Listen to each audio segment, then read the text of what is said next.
మరో breaking news చూస్తున్నాం.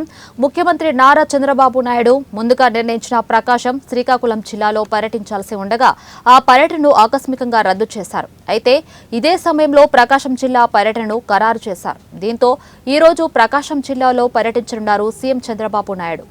నాగులప్పలపాడు మండలంలో ఏర్పాటు చేసిన ఇది మంచి ప్రభుత్వం కార్యక్రమంలో పాల్గొననున్నారు. నాగులప్పలపాడు మండలం మద్దిరాలపాడులో ఇది మంచి ప్రభుత్వం కార్యక్రమంలో నిర్వహించనున్నారు.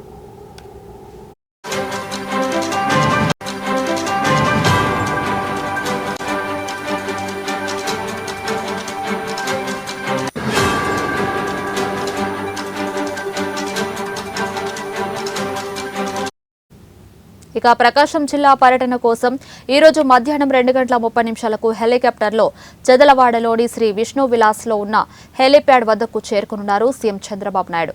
అనంతరం మద్దిరాలపాడులో కొన్ని నివాసాలకు వెళ్లి ప్రజలను కలుస్తారు. అనంతరం ఆంజనేయ స్వామి విగ్రహం వద్ద గ్రామ సభలో పాల్గొని ప్రసంగించనున్నారు.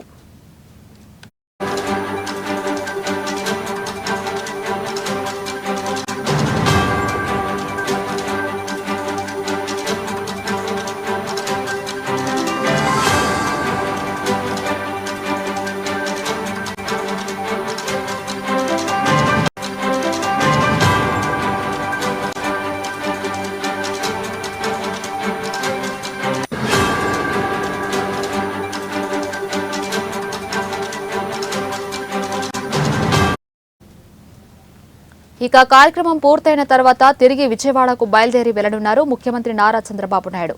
ఇక సీఎం చంద్రబాబు పర్యటన దృష్ట్యా అధికారులు ఏర్పాట్లు చేస్తున్నారు. మరోవైపు పోలీసులు బందోబస్తు చర్యలు చేపట్టారు. కాగా వరుసగా వివిధ శాఖలపై సమీక్ష సమావేశాలు నిర్వహిస్తున్న సీఎం చంద్రబాబు నాయుడు మరోవైపు జిల్లా పర్యటనపై కూడా ఫోకస్ పెట్టారు.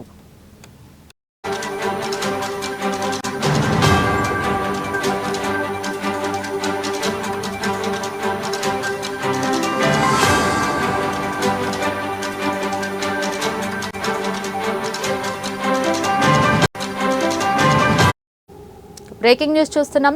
ముఖ్యమంత్రి నారా చంద్రబాబు నాయుడు ముందుగా నిర్ణయించిన ప్రకాశం, శ్రీకాకుళం జిల్లాలో పర్యటించాల్సి ఉండగా ఆ పర్యటనను ఆకస్మికంగా రద్దు చేశారు. అయితే ఇదే సమయంలో ప్రకాశం జిల్లా పర్యటనను ఖరారు చేశారు. దీంతో ఈ రోజు ప్రకాశం జిల్లాలో పర్యటించనున్నారు సీఎం చంద్రబాబు నాయుడు.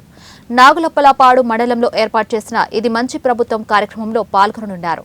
నాగులప్పలపాడు మండలం మద్దిరాలపాడులో ఇది మంచి ప్రభుత్వం కార్యక్రమంలో నిర్వహించనున్నారు. ఇక ప్రకాశం జిల్లా పర్యటన కోసం ఈ రోజు మధ్యాహ్నం 2:30 హెలికాప్టర్లో చెదలవాడలోని శ్రీ విష్ణు విలాస్లో ఉన్న హెలిప్యాడ్ వద్దకు చేరుకోనున్నారు సీఎం చంద్రబాబు నాయుడు. అనంతరం మద్దిరాలపాడులో కొన్ని నివాసాలకు వెళ్లి ప్రజలను కలుస్తారు. అనంతరం ఆంజనేయ స్వామి విగ్రహం వద్ద గ్రామ సభలో పాల్గొని ప్రసంగించనున్నారు. ఇక కార్యక్రమం పూర్తయిన తర్వాత తిరిగి విజయవాడకు బయలుదేరి వెళ్లనున్నారు ముఖ్యమంత్రి నారా చంద్రబాబు నాయుడు. ఇక సీఎం చంద్రబాబు పర్యటన దృష్ట్యా అధికారులు ఏర్పాట్లు చేస్తున్నారు. మరోవైపు పోలీసులు బందోబస్తు చర్యలు చేపట్టారు. కాగా వరుసగా వివిధ శాఖలపై సమీక్ష సమావేశాలు నిర్వహిస్తూ వస్తున్న సీఎం చంద్రబాబు నాయుడు మరోవైపు జిల్లా పర్యటనలపై కూడా ఫోకస్ పెట్టారు.